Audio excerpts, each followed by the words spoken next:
imposed a form of slavery on ourselves that our minds automatically kick into a slavery drive for a 14-day period each month, by which we sell our labor, and in turn we get a few dollars for that. And I think a lot of times we have to look past that and start to say, okay, let me go take the initiative, let me move on an act of faith, let me go try to develop something for myself, and let me not worry about what's going to come every 2 weeks.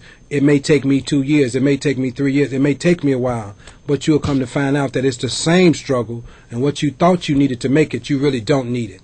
We waste more money than we really need. So a lot of the resources that we even come in contact with, we fail to develop those resources properly because we waste a lot of them. So at A Knock at Midnight, we deal with people on how do you take economics and develop them and use them toward a greater good for yourself and your family. And so, like I said, we'd be more than happy to help you with that, even if it's just simply down to meaning just finding something to do. Because there is something to do. Many people just don't want to do it, which is why it is so hard for the African Americans, people as a whole, to become employed because of the things that we won't do. But that is another topic, another time. Some of the other initiatives that we have is that's a new initiative in the Chicago public school systems. It's relatively new.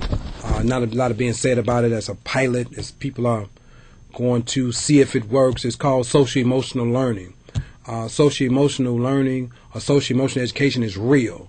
It is not a figment of people's imagination.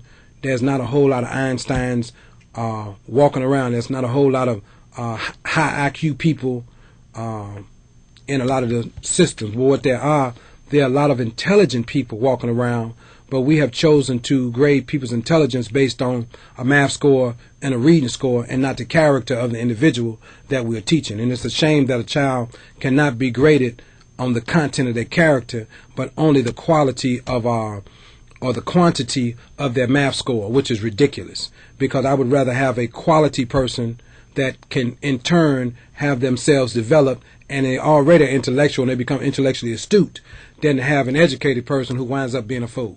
And so social education is real. How do people go through a whole socialization process to becoming to understanding how they need to interact with other people, because many times we find out that socialization is a real problem as people do not know how to socialize with each other.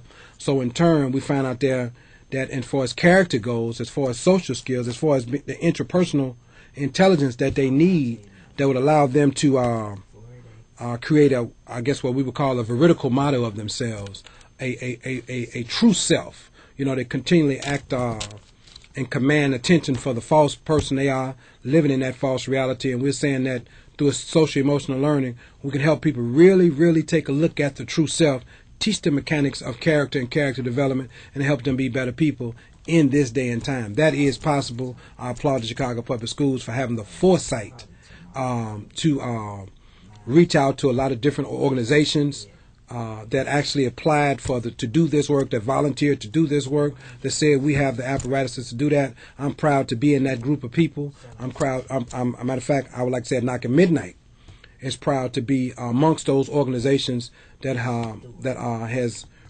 reached out to say, okay, we would like to teach this type of information. We would like to show young people that there are some things that they can be working on. But see, because in the world of intelligences, there are 7 varieties of intelligence. We only look at the academic intelligence. We only look at the mathematical intelligence. But artistry is an intelligence. The artistry of a Mozart, the artistry of people that bring things together through canvas and stuff like that. They have an intelligence all of their own. The kinesthetic intelligence of someone like that has physical fluidity. I would say somebody like Michael Jordan or Tiger Woods or people of that nature, the Venus Williamses of the world, or the Peyton Mannings, people who, through their physical fluidity and kinesthetically, can make stuff happen that other people just can't happen, and we pay or marvel at that reality, and sometimes we think it's just because they're big or just because they're this, but they have a level of intelligence